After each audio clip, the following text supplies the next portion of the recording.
unknown, because he died. Vala, first volume. By what? Bolnier Mirstid. Vala Parla. I remember when I first heard that name, not long ago at all. It was at Tales and Thalos ball at a very fine estate west of Mir Korab, to which I and my fellow Mages Guild initiates had found ourselves unexpectedly invited. Truth be told, we needn't have been too surprised. There were very few other noble families in Mir Korab. The region had its halcyon days as a resort for the wealthy far back in the Second Era, and on reflection it was only appropriate to have sorcerers and wizards present at the supernatural holiday. Not that we were anything more than exotic.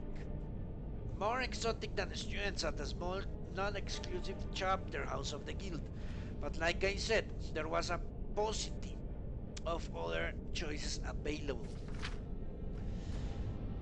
For close to a year, the only home I had known was the rather ramshackle, if sprawling grounds of the Mir Korab Mages Guild.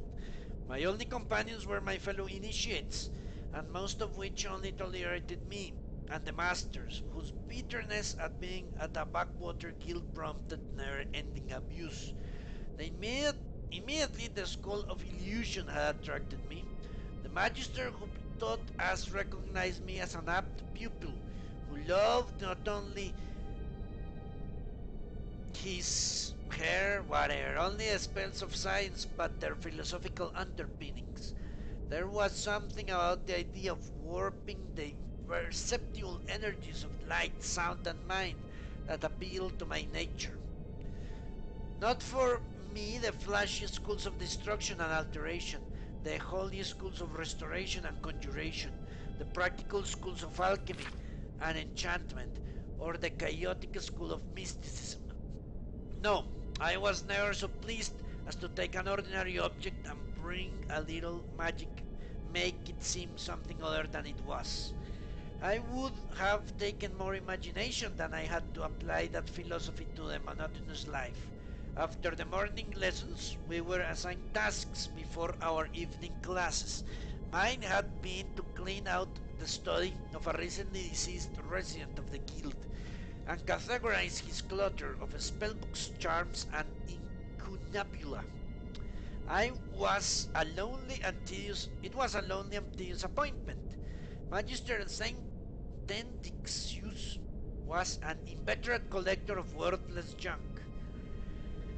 But as I was reprimanded any time I threw something away, or at least of least possible value, gradually I learned enough to deliver each of his belongings to the appropriate department: potions of healing to the Magisters of Restoration, books on physical phenomena to the Magisters of Alteration, herbs and minerals to the alchemists, and soul gems and bound items to the enchanters. After one delivery to the enchanters, I was living with my customary lack of appreciation when the Magister Ilther called me back.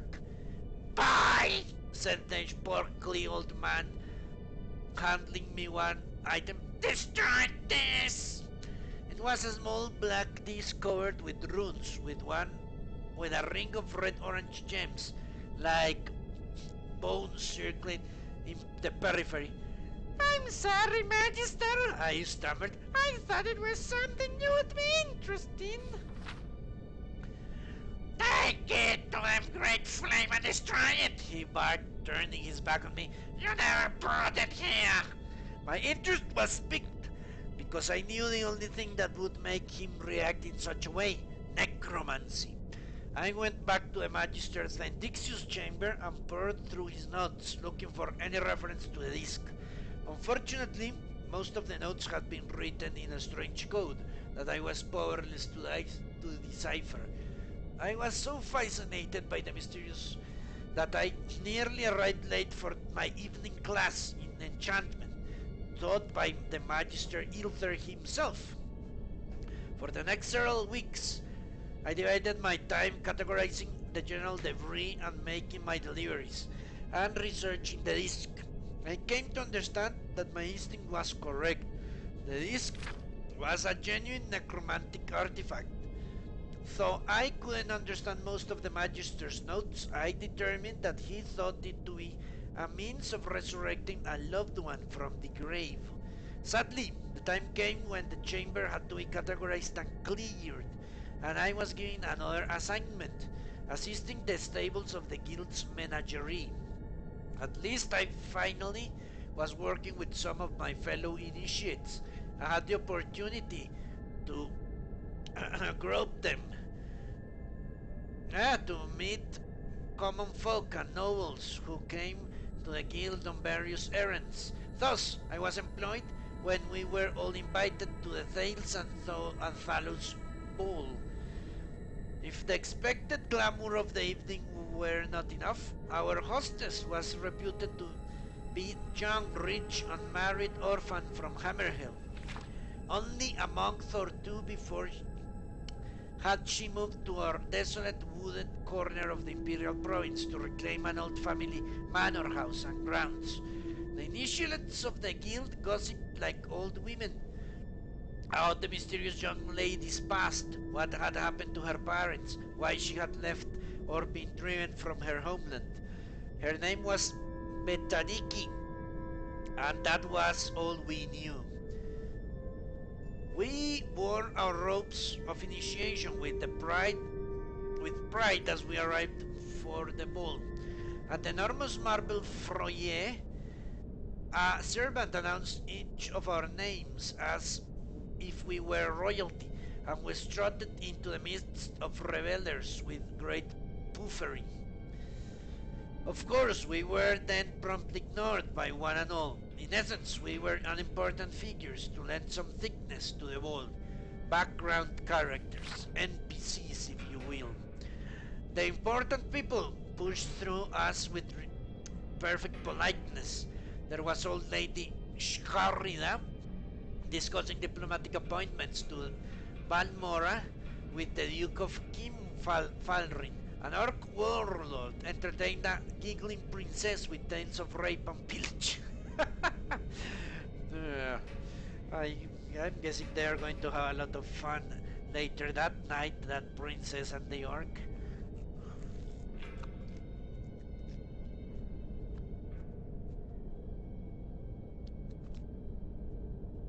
Three of the guild magisters worried with three painfully thin noble sprinsters out the hunting of Daggerfall.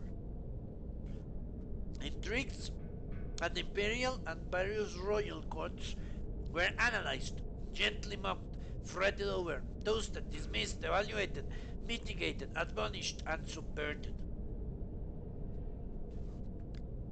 No one looked our way, even when we were right next to them. This guy is such an attention whore, holy shit. It was as if my skin-at illusion had somewhat rendered us all invisible. I took my flagon out of the terrace. The moons were doubled, equally luminous in the sky, and in the enormous reflecting pool that stretched out in the garden. The white marble statuary lining the sides of the pool caught the fiery glow and seemed to burn like torches in the night. I wonder if this girl is related to the necromancer. That could make sense. The sight was so otherworldly that I was mesmerized by it, and the strange red god figures immortalized in stone. Our hostess had made their home there so recently that some of the sculptures were still wrapped in sheets that billowed and swayed in the gentle breeze. I don't know how long I stared before I realized I wasn't alone. She was so small and so dark. Not only her skin but her clothing, that I nearly took her for a shadow. When she turned to me, I saw that she was very beautiful and young, not more than 17. "Are you the hostess?" I asked. "Yes," blushing. But I am ashamed to admit I'm very bad at it. I should be inside with my new neighbors, but I think we have very little in common. It's been made abundantly clear that I hope I have nothing in common with them either. Ah, this is the guy. When I'm a little higher than the initiate in the Mages Guild, they might see me more of an equal. I don't understand. I don't understand the concept of equality in Cyrodiil yet, she frowned. In my culture, you prove your worth, not just expected it. My parents both were great warriors, as I hope to be. Her eyes went out of the lawn to the statues. Do the sculptures represent your parents? Hello, Ree, how are you? That's my father Darium there, she said, gesturing a life-size representation of a massively built man, unashamedly naked, gripping another warrior by the throat and preparing to thrust his manhood into his outstretched cheeks. It was clearly a realistic depiction.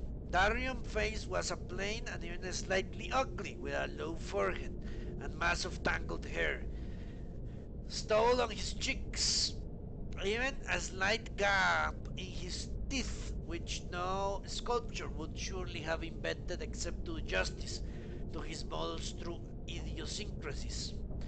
And your mother? I asked, pointing to a nearby statue of a proud, rather squat warrior woman in a mantilla and scarf holding a child.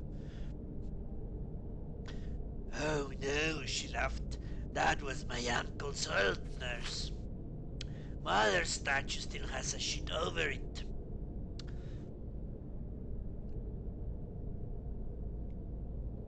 What do you mean, Ree? I don't know what prompted me to insist that we unveil the statue that she pointed to. In all likelihood, I was nothing but fate, and a selfish desire to continue the conversation. I was afraid that if I did not give her a project, she would feel the need to return to the party, and I would be alone again.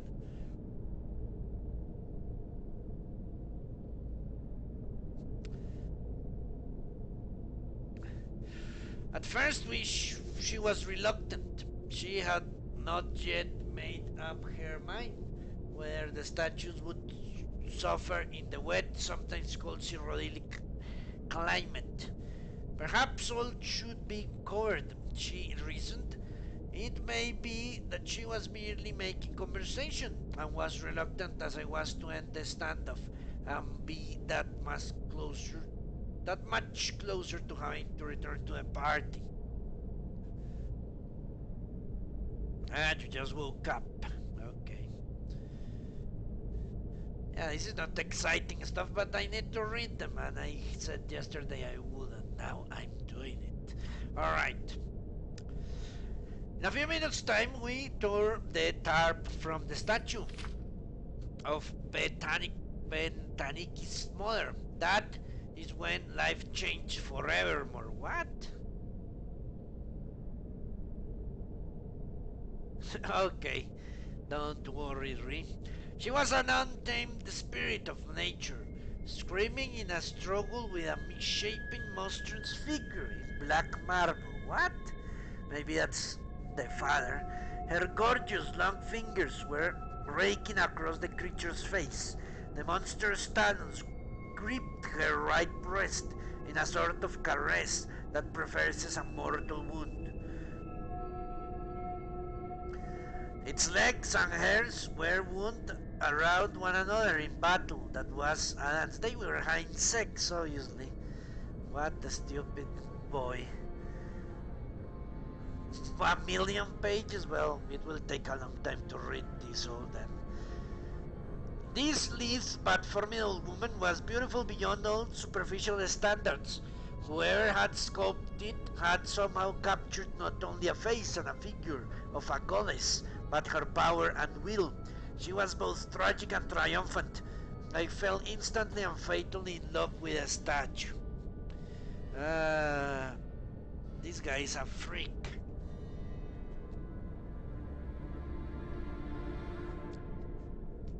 I had not even noticed when Gelin, one of my fellow initiates who was leading the party, came up behind us. Apparently, I had whispered the word magnificent because I heard Betaniki reply as if miles away, "Yes, it is magnificent. That's why I was afraid of exposing it to the elements." Then I heard clearly, like stone breaking water, Gelin, "Mara, preserve me! That must be Bella!" "Then you heard of my mother?" asked Betaniki, turning this way. "I hail from Wayrest, practically on the border of Hammerfell. I don't think there's anyone here who hasn't heard of... Ah, fuck, this is the other woman. Who hasn't heard of your mother and her great heroism riding the land and the abominable beast? She died in that struggle, didn't she?" "Yes," said the girl sadly, "but so did the creature." For a moment, we were all silent. I don't remember anything more. That night, somehow, I knew I was invited to dine the next evening, but my mind and heart had been entirely and forevermore arrested by the statue. Now I will finish reading. I returned back to the guild, but my dreams were fevered and brought me no rest. Everything seemed diffused by white light, except for one beautiful, fearsome woman, Fala. What a strange man. Cure disease. Do recipes do anything, or they don't? I don't think so.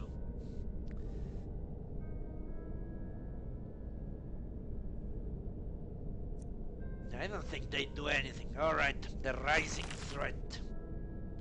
By whom? Lathenil of Songhold. The following is the account of Lathenil of Songhold, an Altmer refugee from Somerset Isle, who came to Cyrodiil in the early years of the Fourth Era. According to Lathenil, he did not flee the aftermath of the Oblivion crisis in Somerset. Rather, he fled the darkening shadow of the Thalmor upon my beloved homeland. Lathenil had a very intense presence. Okay, finally I'm going to learn now the Thalmor. But to put it politely, and some of his accusation of Thalmor involvement border on madness. This may be why his fervent warnings and outspoken criticism of the Thalmor and the Almeri Dominion went unheeded, but history has at least partially vindicated Lathenil's claims. Praxis Errathuim, Imperial Historian. I was barely more... that was the preface. Okay. I was barely more than a child when the great anguish fell upon us. The air was torn asunder, leaving gaping and infected wounds that spewed Daedra from the bowels of oblivion. Many flocked to the shores, seeking escape from Dagon's murdering host. But the seas betrayed our people, raising up to smash our ships and ports, leaving us to fates so vile and wicked that death would seem a mercy. Now there is no quest that says I need to read this book. The Crystal Tower stood at our last bastion of hope, in both literal and figurative sense. Refugees filled the Crystal Tower until it hold no more. I could taste the fear hanging in the air, feel the pull of despair suffocating us. We could see the Daedra moving through the trees in the distance, but they did not come. Days passed, and still the Daedra would not approach within arrow shot of the battlements. Hope began to grow. What? That they would starve to death instead of getting killed by a Daedra? They fear us, some would say. Even a Daedra knows not to trifle with the wisdom and magics of the crystal-like globe. It was as if the foul denizens of Oblivion had been waiting for this very spirit to stoke our hearts before they acted. As we slept, innumerable legions of Daedra amassed around us, and they were not alone. Hundreds of Altmer prisoners were gathered with them. As dawn broke, we were awoken by their screams as the Daedra began to flail them and flay them. We watched in abject horror as our kinfolk were defiled completely, carved up and eaten alive, impaled in their depraved war machines, and worried apart as meals for their profane beasts. This bloodletting was only a prelude to whet their appetites. Once the Daedra finished off our kinfolk, they turned their eyes to a crystal tower. Our great and noble bastion proved as much as an impediment as a mighty oak to a landslide. The standing tall but a few moments, appearing almost able to ride the tide of destruction around it, but ultimately being swept away. Our exalted wizards decimated the fiends, roasting them by the dozens. Archers were finding the narrowest of clings in their Daedric armor at over 100 paces, felling them their captains and commanders, felling. The might and skillfulness of our heroic defenders was astonishing to behold, but it was not enough. The Daedra clambered over the corpses of their cohort. They marched headlong into death and destruction that would make the mightiest armies of all time real quake in fear. Of course, because if a Daedra dies, he goes back to Oblivion, doesn't he? Which is her homeland anyway. When they breached the walls, I fled along with the other cowards. I take no pride in the attack. I was haunted. It has haunted my existence ever since, and I burned with shame to admit it, but it is the truth. We fled in mindless panic, abandoning those stalwart Altmer who held the line against the onslaught, to preserve and defend our illustrious crystal tower. We raced through cleverly concealed passageways and emerged well away from the chaos that had descended upon the tower. That is when it happened. It started like a gush rushing through the leaves of a dense forest, but the sound did not taper off. Okay, see you now, E3. It rose into a roar as the very ground on which I stood began to shudder. I turned to look, and the world held its breath. I stood transfixed as the heart of my homeland was torn as if from my own breast. The unthinkable, the incomprehensible, the tower of crystal-like law cast to the ground, with all the dignity of a beggar meeting an iron-clad fist. An eternity I watched, trying to reconcile what I knew with what I saw. Sobs rackled my chest, and weeping filled the air around me as the spell loosened its hold and I realized where I was. There were scores of other refugees mesmerized by the horror that had likewise ensorced me. Go! I croaked out of my heart, the heart of my land. Shattered. No one moved, not even me. I mustered what will I could and bellowed all the fear and hatred and agony at what had just happened, turning the word into a mindless shriek. Go! I ran then, feeling more than seeing that the others had followed. I like this one. This book is good. Volume 2. The following is the account of Latherdin of Stronghold, an Altmer refugee. Okay, this is the same prelude. What happened after the Tower of Crystal-like Law fell was a daze. It was as if my mind simply stopped.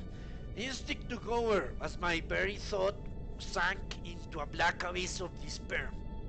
Time lost all meaning, and to this day I know not how long I was in this state. Eventually, a conscious thought managed to break my fuse. The Daedric horde had vanished, gone as suddenly as they had come.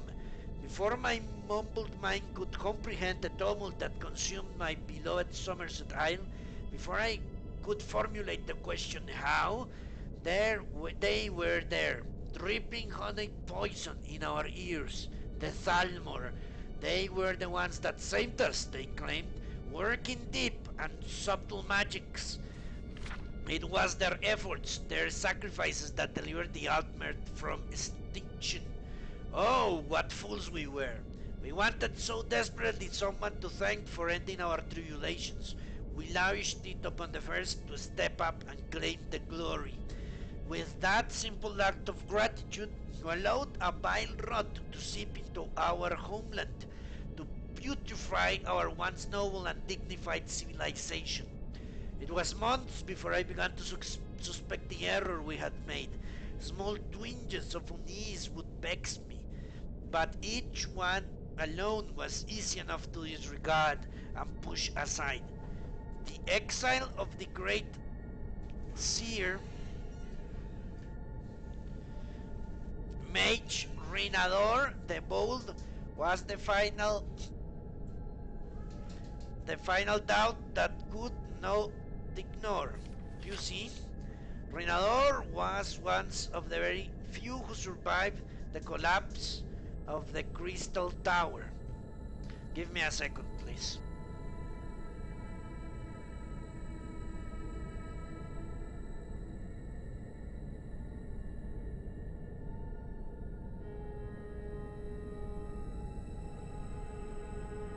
I saw some of his bravery and heroics with my own eyes.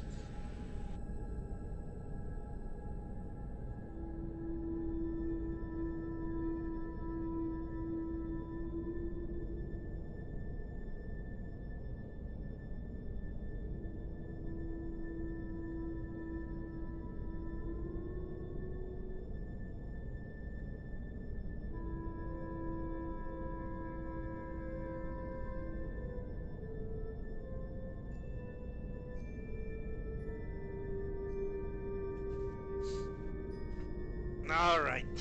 It was his leadership and sorcery that made the Daedra pay such a high price for the destruction of the Crystal Tower.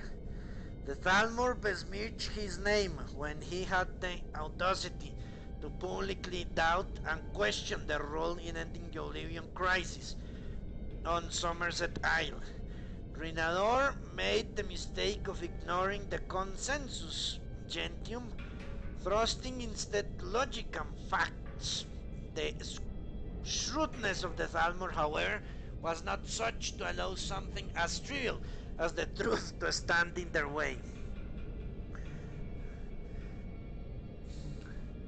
As soon as they shifted the collective opinion ever so slightly against Rinandor, they had him. Sequestered and intensified their efforts to tarnish his reputation. Unable to mount any sort of defense to the Thalmor attacks, Rinandor was quickly denounced and exiled.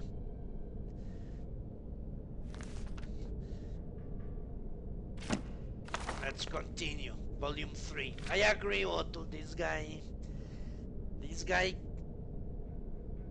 was a coward and fled. And he just wants to tarnish the reputation of the true saviors of the Somerset Isles. What does that say? T? C? What is that thing? Whatever. So casually, I formed a cowl made up of others who distrusted the motives and methods of the Thalmor. Over several months, I liquidated my ancestral holdings and took whatever inheritance I could without raising any suspicion. I would follow after Rinador and help him restore his reputation and status. We would then return to West the Thalmor and their own game and win back the mores and morals of the Altmer. The rest of my cowl would stay on Somerset Isle and win the trust of the Thalmor on whatever level best suited each of them, sending clandestine missives to me when possible. After weeks of painstaking investigations and exorbitant bribes, I was able to learn that Rinador was placed on a ship to Anvil. I booked my own passage to Anvil. My search almost ended there, for Rinador had never arrived in Anvil harbor. My instinct that Rinador met a duplicitous end was confirmed when I sought out several of the deckhands who were reported to be aboard Rinador's vessel, all died under mysterious and violent circumstances. The first of many attempts on my life occurred soon after. Needless to say, I survived, but my grand plan to steam the Thalmor fell apart without an esteemed leader to rally behind. I went into hiding, waiting anxiously for word of the Thalmor activities back in Somerset Isle. After the following years, I tried to end the year of the Empire through various avenues and warn them of the Thalmor's doings. The Empire, however, was having enough troubles dealing with the aftermath of the Oblivion Crisis within its own borders without seeking trouble in faraway Somerset. With the assassination of Emperor Uriel Septim VII and his heirs, and the self-sacrifice of Martin Septim, the true savior of Somerset Isle and the rest of Tamriel, the Empire's leadership was left defunct. High Chancellor Okato convened with the full Elder Council in an unsuccessful bid to select a new emperor. Without an emperor, the empire beyond the reach of Cyrodiil began to splinter. Okato reluctantly agreed to become the potentate under the terms of the Elder Council Charter until imperial rule could be reestablished, but a reluctant leader is rarely a strong one. Potentate Okato made admirable efforts to rein in the bedlam that threatened to rip the empire apart. Okato is an Altmer? Interesting. And was even making headway when Red Mountain erupted and destroyed much of Vanderfell. Likely from the Thalmor tampering, but I have yet to find proof of their misdeeds on this. What was left of Morrowind was thrown into absolute chaos. The effects of the eruption were felt even in Black Marsh, destroying roads and cutting off the Imperial garrisons there. None were prepared for that, for what happened next, which we will find out who knows where. Celestial events, rough dates. Let's toss this to the flame. The Song of Hormir. Okay. Hormir, son of Orgar, summoned to the court of Bindak, son of Binjar, king of Ensnow. Mighty caster of magic, I charge thee to go to Alfendor, from its hardy warriors who live in my land, and bring forth there, causing demons. Why doesn't this rhyme? I hate when that doesn't rhyme. To terrify my people, Hornir, son of Orgar, heard the words of Bindak Ensnow. My eye staff, surely I would help thee, but I would have already an outquest to drink the 12 flagons of mead in an hour. Fuck, I will read. This doesn't make any sense. And then to add 4 wenches, twice each. So I must with grace decline. Really? What a glorious hero. The king he did not smile at Hornir and his jolly spirit. By thine honor must thou test my cause, for must thou takest up the sword of thy companion Darfang, who took the quest and failed. Hormir laughed. Now I know thou jest. My moonmate Darkfang wouldn't not fail. What? There was no finer bladesman. If you charged him, he wouldn't not fall. I did not say he fell. He joined the Dark Kings of Elfrenor, and by doing so dishonored himself and thee, his friend. Hormir could not believe the words, and yet he knew Eversnow didst not lie. For 20 days and 3 rodeth he to the land of night, the kingdom of fear, where the peasants ever carry candles, knowing what evil awaiteth them, should they stay beyond the glow. The sovereignty of 3 dark kings, Alfendon, there torch in hand didst Hormir, pass through haunted countryside and frightened villages, and through the black gates, and the blacker castle of Elfrendor. And the 3 dark kings dances near, and the sight of the mighty Hordir, and summoned there the champion Darkfan the Blaine, my moon companion. Hordir called the hall of night. I dare not trust my eyes, for I wouldn't believe that thou hast joined evil and torn thy way from honor and brotherhood. Hormir, Darfran the Blade didst then cry, if thou dost not go now, one of us must die, for I hate thee. But Hornir was battle ready, and in echoing halls of night, the blade of Dark Fang and the staff of Hormir didn't strike again and yet again. Mighty warriors and mages both, the boon companions now foes, shook Mundus with their war. They might have fought for a year if there were sun in Elfendor to mark time, and neither Hornir or Darfan may verify have won. But Hormir swayed through the dark, the tears in the eyes of his former friend, and then he saith, the shadow of Darfang, wert not his own, and so with his eye staff he did strike, not Darfang, but his shadow, which cried, hold, mortal mon! The shadow became the hag, bent and twisted in her cloak and wood. Is the hag a god? Who knows? Maybe that's Game of Thrones. From her... No, that's the crown.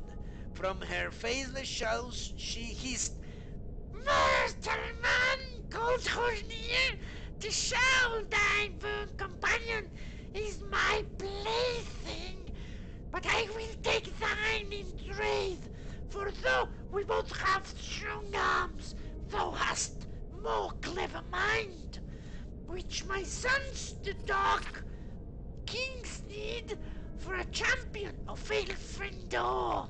Hormir the Brave didn't take a breath or pause before he boldly said, shadowy hag, please Darfan, and thou must use me the will. Really? Okay. The hag didn't laugh and freed Darfang. To save... what? Ah, yeah. To save thine honor, this thou hast done, but now thou must be without honor, mortal man, as the champion of the Dark Kings. My hairs of grey maybe, thou must help them divide Elfendor, and love me, sweetly love me. And, okay, for his loss of honor and his dear friend's sacrifice, noble Darkfan prepared to take his dagger and plunge it into his own heart. But Hornir stayed his brother's hand and whispered, no, boon champion, wait for me at the village of Banquet Fall. And then did Darfang the blade leave the castle, while Hornir took the withered claw of the hag and pressed it into his lips. Shadowy hag, to thee I pledge to honor only thy black words, to turn my back on truth, and to aid thy dark king's ambition to divide their inheritance fairly, to love thee and to think thee beautifully. Okay. Then the chamber in the heart of night, Hormag did have sex for 3 days and 3 nights. Kissed there were wrinkled lips and wrinkled, sagging breast. Okay, that's a little too much information. For 10 days and nights, and 3 did Hornir and his ice staff battle thus. Then sweet Kiraneth blew honeyed winds over the hills and forest glens of Elfendor, and the caress of warm. What? You know what? This is bullshit. I'm not going to read this anymore.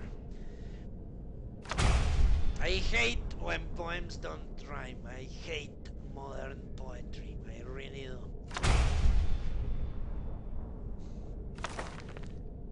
It has to rhyme. No, not more reading that one, but we shall continue with the rest. The Aethenium Wars by Tharon Dreth, dedicated to Katria, my friend and colleague.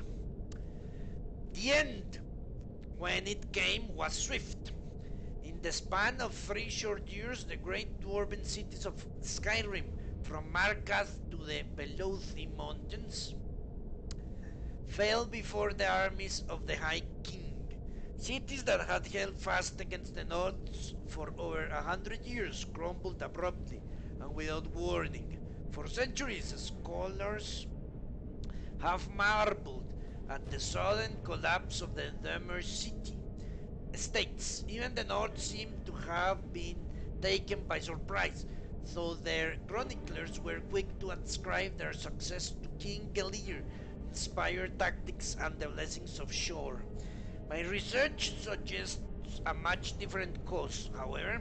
In the decades preceding their fall, the dwarven cities of Skyrim had been decimated by internal disputes and infighting over the most surprising cause, Aetherium. Modern scholars know Aetherium as a rare luminescent blue crystal found in some Dwemer ruins. Most consider it little more than a curiosity, and it has proven all but impossible to work with. While it has a strong magical aura, it is alchemically inert, and no known process can enchant, spell, mold, bind, or break it. To the dwarves, of course, such problems were merely a challenge. In the years following King Harald's reign, the Dwemer discovered a considerable source of Aetherium. That sounds like ether almost. In their deepest delvings, an alliance of 4 cities led by Archthramchas, the great research center in the southern reach, was formed to oversee its extraction, processing and study, and a new Aetherium forge constructed to smelt it under precisely controlled conditions. If the inscriptions I discovered are to be believed, the results were nothing short of spectacular. The items produced by the forge were artifacts of immense power,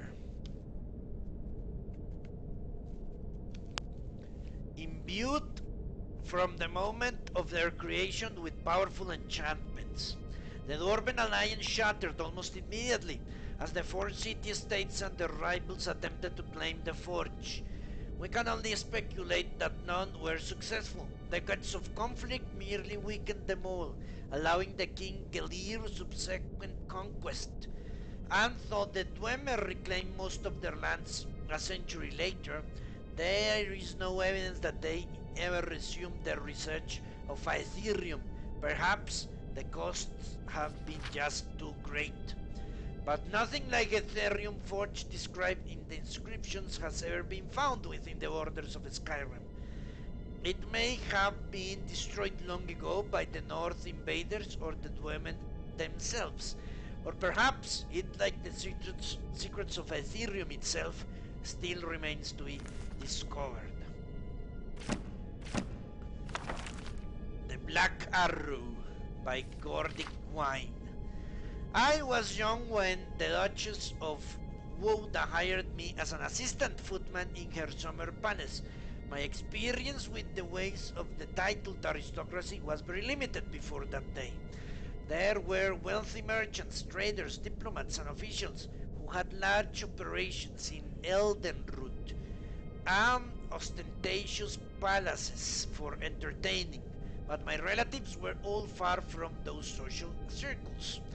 There was no family business for me to enter when I reached adulthood, but my cousin heard that an estate far from the city required servants. It was so remotely located that there were unlikely to be many applicants for the positions. I walked for 5 days into the jungles of Balenwood before I met a group of riders going my way. They were 3 Bosmer men, 1 Bosmer woman, 2 Breton women, and a Dumber man. Adventurers from the look of them. Are you also going to Moliva? Asked Prolisa, one of the Breton women, after I had made our introductions. I don't know what it is, I replied. I'm seeking a domestic position with the Duchess of Woodja. Okay. We'll take you with her dick, said the Norman Misunakin, pulling me to his horse. But would you be wise not to tell her Grace that Stines from Moliva escorted you? Not unless you don't really want the position in her service. Akin explained himself as we rode on. Moliva was the closest village to the Duchess estate, where a great and renowned archer had retired after a long life of military service. His name was Hyomasti, and though he was retired, he had begun to accept students who wished to learn the art of bow. In time, when word spread of great teacher, more and more students arrived to learn from the master. The Breton women had come down all the way from the western reach of High Rock. Akin himself had journeyed across the continent from his home near the great volcano in Morrowind. He showed me the ebony arrows he had brought from his homeland. I had never seen anything so black.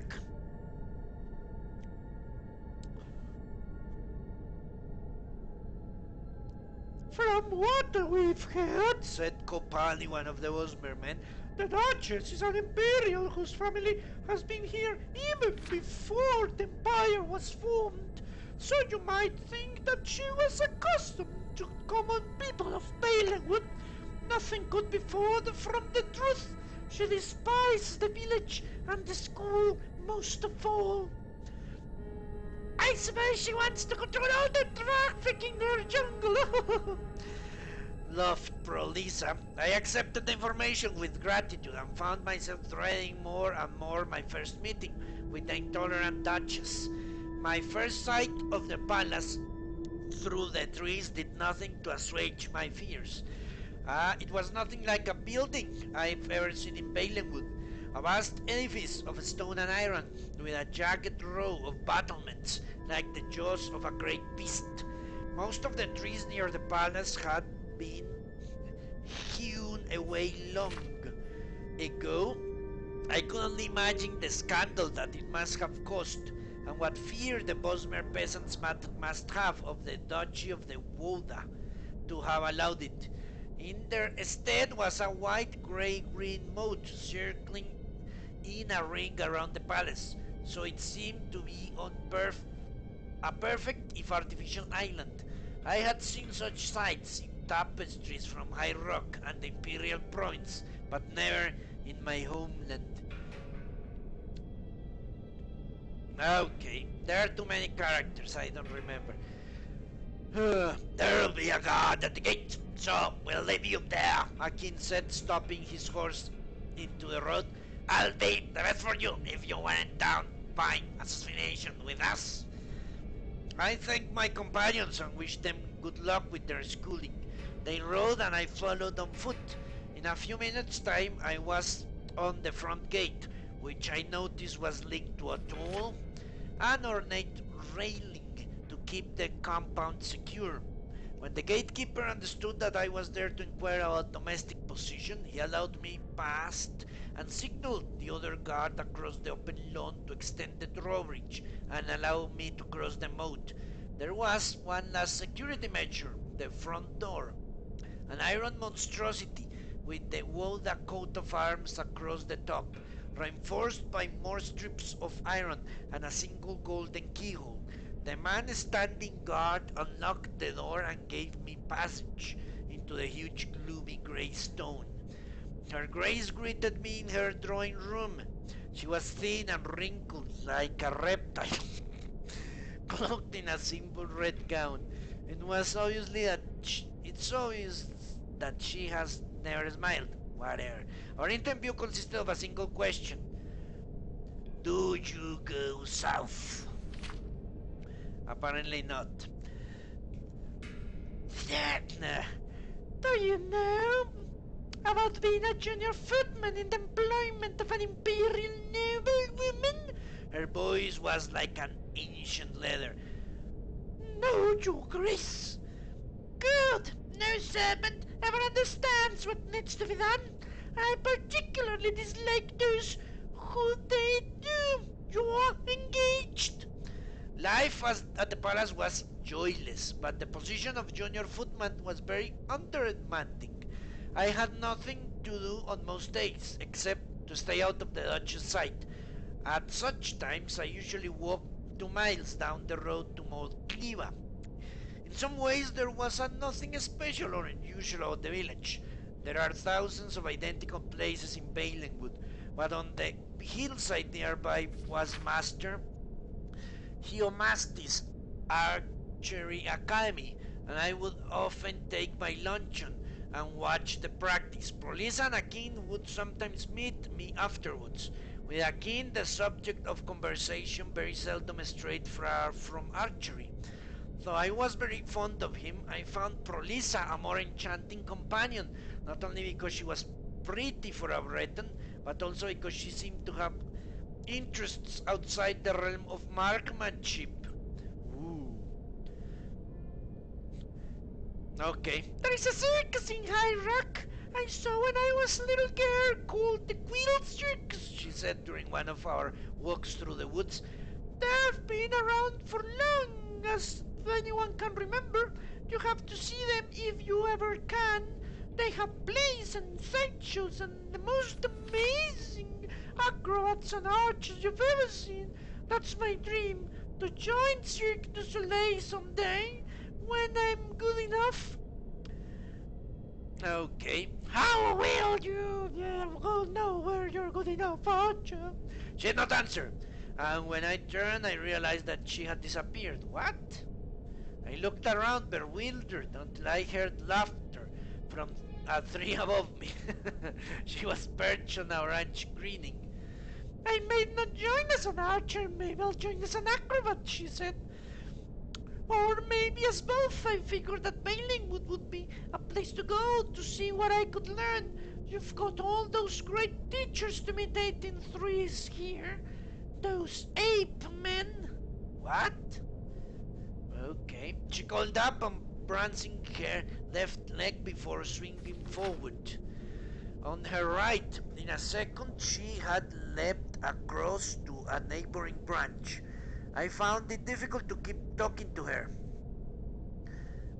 The Imgad, you mean? I stammered. Aren't you nervous up at that height?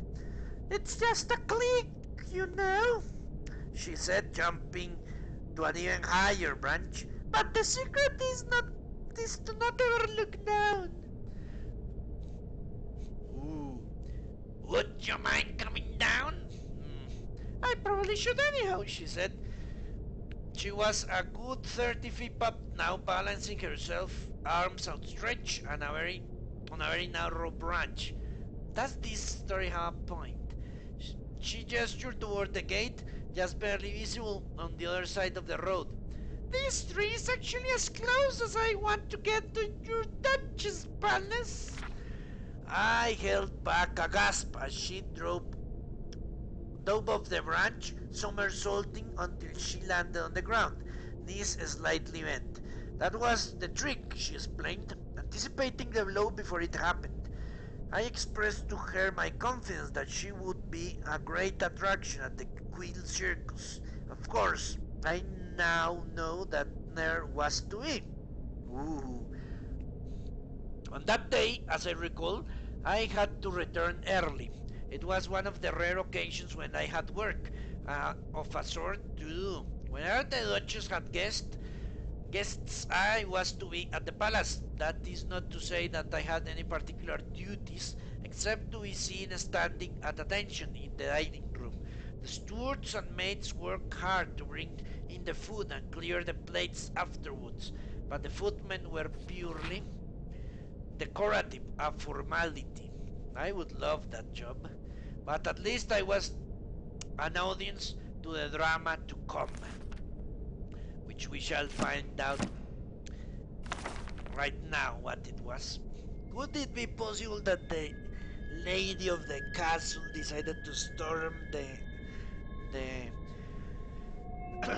the school? Maybe said that they were planning to overthrow her or something. In the last dinner in my employ at the palace, the Duchess, quite surprisingly, had invited the Mayor of Moldiva and Master Hyomasti himself among her other guests. The servants' gossip was manic. The Mayor had been there before, albeit very regularly, but Hyomasti's presence was unthinkable.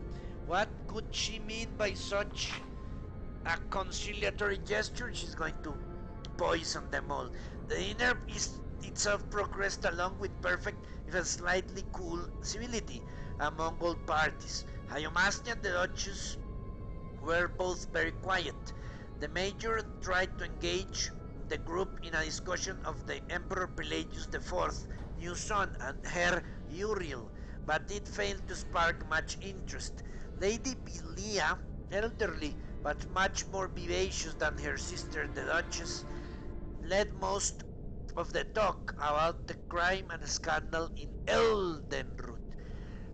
I've been encouraging her to move out to the country, away from all this unpleasantness for years to come, the Duchess said, meeting the eyes of the Major. We've been discussing more recently the possibility of her building a palace in Moldiva Hill, but there's so little space, as you know. Fortunately, we've come to a discovery. There is a wide field just a few days west, on the edge of the river, ideally suited.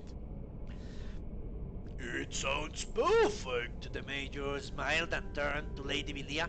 When will your lady begin building? The very day you move your village to the site, replied the Duchess of Wuda. The Major turned to see if she was joking. She obviously was not. Think of how much more commerce you could bring to your village if you were close to the river, said Lady Vilia jovially. And Master Hyomast's students could have easier access to his fine school. Everyone would benefit. I know it wouldn't put my sister's hat to ease if there was less trespassing and poaching on her lands. Aha! There is no poaching or trespassing on your lands, your grace, frowned Hyomasti. You do not know the jungle, nor will you. The villagers may be persuaded to leave, but I won't know. My school will stay where it is now. The dinner party never really recovered happily. Hyomasti and the Major excused themselves, and my services, such as they were not needed in the drawing room where the group went to have their drinks. There was no laughter to be heard through the walls that evening. The next day, even though there was a dinner planned for the evening, I left for my usual walk to Moldiva. Before I had even reached the drawbridge, the guards held me back. Where are you going, Godric? Not to the village, are you? Why not? He pointed to the plume of smoke in the distance. What a fucking idiot. A fire broke out this very early in the morning, And it's still going. Apparently, it started at Master Hyomastis' school. It looks like the work of some traveling brigands. Blast me, Stender! I cried. Are the students alive? No one knows, but that'll be a miracle if any survived. It was late and most everyone was sleeping. I know they already found the master's body, or what was left of it, and they also found that girl, your friend, Pralisa. I spent the day in a state of shock. It seemed inconceivable what my instinct told me, that the two noble old ladies, Lady Diarrhea and the Duchess of Woda, had arranged for a village and a school that irritated them to reduce to ashes. Of course, it is not inconceivable. What the fucking pansy. Alright. At dinner, they mentioned the fire in Moldiva only very briefly, as if it were not news at all, but I did see the Duchess smile for the first time ever. It was a smile I'll never forget until the day I die.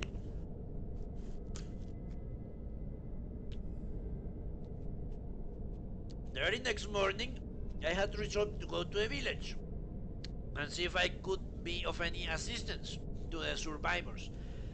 I was passing through the servants' hall to the grand foyer when I heard the sound of a group of people ahead. The guards and most of the servants were there, pointing to the portrait of the Duchess that hung in the center of the hall. There was a single black bolt of ebony piercing the painting, right at the Duchess's heart. Ah, so Akin, yeah. I recognized it at once. It was one of Mison's Akin's arrows I had seen in the quiver. Forged, he said, in the bowels of Dagoth Ur itself. My first reaction was relief. The Dumbner, who had been kind enough to give me a ride to the palace, had survived the fire. My second reaction was echoed by all presence in the hall. How had the vandal gotten past the guards, the gate, the moat, and the massive iron door? He prayed to his Daedra gods, obviously. The Duchess, arriving shortly after I, was clearly furious, though she had too well bred to show it by raising her web-thin eyebrows. She wasted no time in assigning all her servants to the new duties to keep the palace grounds guarded at all times. We were given regular shifts and precise, narrow patrols. The next morning, despite all the precautions, there was another black arrow piercing the Duchess' portrait. So it continued for weeks at a time. The Duchess saw fit that at least one person was always present in the foyer, but somehow the arrow always found its way to her painting, wherever the god's eyes were momentarily averted. A complex series of signals were devised, so each patrol could report back any sounds or disturbances they encountered during their vigil. At first, the Duchess arranged them so her castellan would receive record of any disturbances during the day, and the chief of the guard during the night. But when she found that she could not sleep, she made certain that the information came to her directly. The atmosphere in the palace had shifted from gloomy to nightmarish. A shake would slither through the moat, and suddenly her grace would be tearing through the east wing to investigate. A strong gust of wind ruffling the leaves on one of the trees in the lawn was a similar emergency. An unfortunate lone traveler on the road in front of the palace, a completely innocent man, as it turned out, brought such a violent reaction that he must have thought he had stumbled on a war. In a way, he had. And every morning there was a new arrow on the front hall, mocking her. I was given the terrible assignment of guarding the portrait for a few hours in the early morning. Not wanting to be the one to discover the arrow, I sealed myself to a chair opposite, never letting my eyes move away from for even a second. I don't know if you've had the experience of watching one object relentlessly, but it has a strange effect. All other senses vanish. That was why I was particularly startled when the Duchess rushed into a room, blurting the gulf for me between her portrait and herself. There is something moving! The tree behind across the road and the gate! She roared, pushing me aside and fumbling with her key in the gold lock. She was shaking with madness and excitement, and the key did not seem to want to go in. I reached out to help her, but the Duchess was already kneeling, her eye on the keyhole, to be certain the key went through, and then when she died, of course. It was precisely in that second that the arrow arrived, but this one never made it as far as the portrait. I actually met Mizunakin years later, when I was in Morrowind to entertain some nobles. He was impressed that I had risen from being a humble domestic servant to being a bard of some renown. He himself had returned to the Ashlands and, like his old master Hyomasti, was retired to a simple life of teaching and hunting. I told him that I've heard that Lady Vilia had decided not to leave the city and that the village of Modiva had been rebuilt. He was happy to hear that, but I could not find a way to ask him what I already wanted to know. I felt like a fool just wondering if what I had thought were true. That he had been behind Prolisa's tree. What? Across the road when the gate every morning. What? That he had been behind Prolisa's tree across the road from the gate every morning that summer, firing an arrow through the gate. Across the lawn, across the moat, through the keyhole, and into a portrait of the Duchess of Woda until he struck the Duchess herself. It was clearly an impossibility. I chose not to ask, so we won't know. What a fucking idiot. If we left one another that day, he was waving goodbye. He said, I am pleased to see you're doing so well, my friend. I am happy you moved that chair. Okay. The Book of the Dragonborn. What is this? By Prior Emmeline Madryn, Order of Thalos. Order of Thalos? Order of Thalos. Let's read this. I need to understand. Year 360 of the Third Era, 25th year of the reign of His Majesty Pelagius IV. Many people have heard the term Dragonborn. We are, of course, ruled by the Dragonborn Emperors, but the true meaning of the term is not commonly understood. For those of us in the Order of Thalos, this is a subject near and dear to our hearts.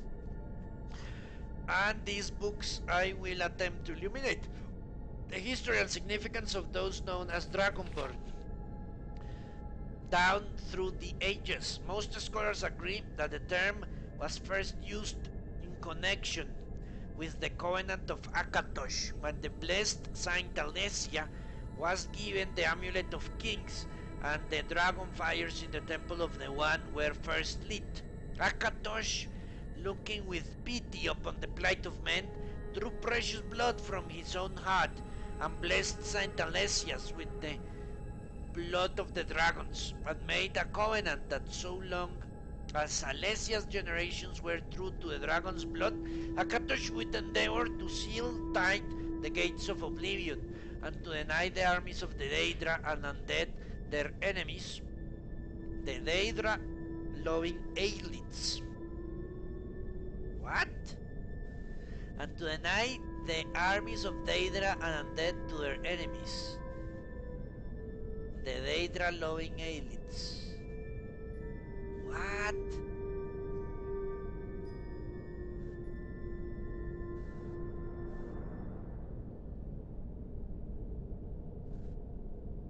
Hydra-loving aelids. What's an aelid? I thought that those were like the angels or something. Who knows? Akatosh with the dragon blood became known more simply as the Dragonborn.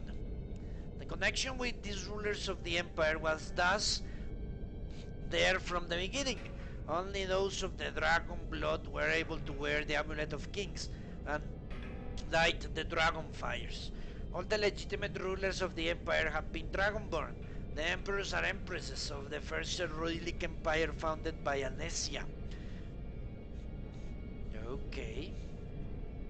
Alesia? Wasn't it Tiber Septim? Whatever. Remnant of Cyril and his heirs. And of course Tiber Septim and his heirs down to our current emperor, His Majesty Pelagius Septim IV.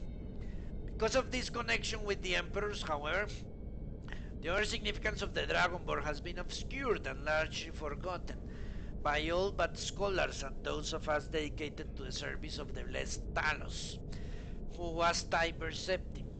Very few realize that being Dragonborn is not a simple matter of heredity. Being the blessing of Akatosh himself, it is beyond our understanding exactly how and why it is bestowed. Those who become emperor and light the dragon fires are surely dragonborn. The proof is in the wearing of the amulet and the lighting of the fires. But were they dragonborn and thus able to do these things, or was the doing of the sign of the blessing of Akatosh descending upon them? All that we can say is that it is both and neither a divine mystery. Well, I would say it's the blessing, that not the blood, the blessing. That I will go with that one. That interpretation. The line of the Septims have all been Dragonborn, of course, which is one reason for the simplistic notion of it being hereditary. But we know for certain that early Cyrillic rulers were not all related.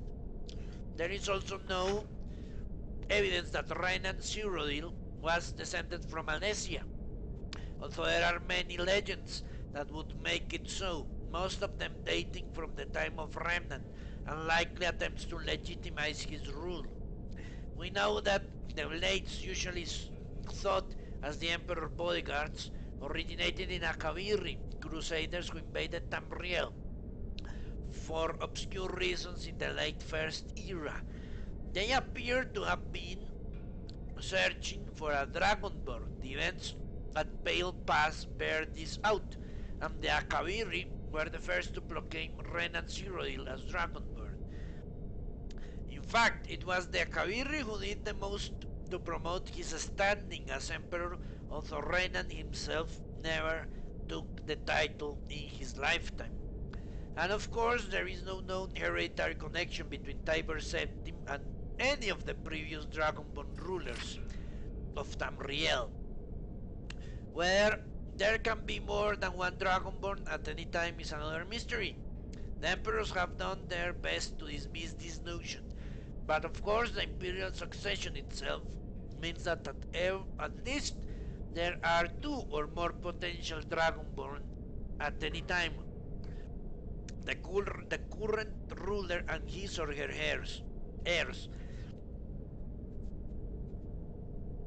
The history of the Blades also hints at this, although little is known of their activities during the interregnum between Renan's empire and the rise of the Tiber Septim. Many believe that the Blades continued to search out and guard those they believed were or might be Dragonborn during this time. Lastly, we come to a question of the true meaning of being Dragonborn. The connection with the dragons is so obvious that it has almost been forgotten. These days, when dragons are a distant memory, we forget that in the very early days, being Dragonborn meant having the blood of the dragon. Some scholars believe that this meant quite literally bestiality, although the exact significance is not known. The Nords tell tales of dragonborn heroes who were great dragon slayers, able to steal the power of the dragons they killed. Indeed, it is well known that the Kaviri sought out and killed many dragons during their invasion, and there is some evidence of that this continued after they became Ren and Cyrodiil Dragon Guard. Again, connection to the dragons, direct predecessors of the blades today. I will leave you with what is known as the prophecy of the Dragonbird. It is often said to originate in an Elder Scroll, although it is sometimes also attributed to many ancient Akaviri. Many have attempted to decipher it. Many have also believed that its omens have been fulfilled and that the advent of the last Dragonborn was at hand. I make no claims as an interpreter of the prophecy, but it does suggest that the true significance of Akatosh's gift to mortal kind has yet to be fully understood. Okay, there we go. When misrule takes its place at the 8 corners of the world, when the brass tower walks and time is reshaped, when the thrice blessed fail and the red tower trembles, when the dragonborn ruler loses his throne and the white tower falls, when the snow tower lies sundered, kingless bleeding, the world eater wakes and the wheel turns upon the last dragonborn. Alright, the Lusty Argonian Maid. By Curious Cairo. What? Act 4? This says Volume 1. Okay. Lifts her tail. Certainly not kind, sir. I am here but to clean your chambers. Grandiose Colto. Is that all you have come here for, little one? My chambers. Lifts her tail. Really, that's her name. Lifts her tail. Okay. I have no idea what it is you imply, master. I am but a poor Argonian maid. So you are my dumpling, and I'm a good one at that. Such strong legs and shapely tail. You embarrass me, sir. Fear not, you're safe here with me. I must finish my cleaning, sir. The mistress will have my head if I do not. Cleaning, eh? I have something for you. Here, polish my spear. But it is huge. It could take me all night. Plenty of time, my sweet. Plenty of time. Interesting. Let's go. My goodness, that's quite a loaf. But however shall it fit in my oven? This loaf isn't ready for baking, my sweet. It has yet to rise.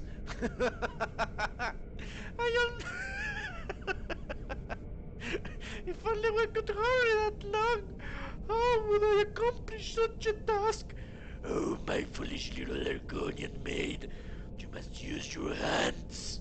You wish me to knead the loaf here? Of course. But what if the mistress catches me? Your loaf was meant to satisfy her appetite. Don't fret, my delicate flower, and satisfy the mistress' cravings later. Very well, but I'm afraid my oven isn't hot enough. It could take hours. Plenty of time, my sweet. Plenty of time. Alright, I think I already read this. Yeah. I won't toss it because it's related to a quest. The real barrel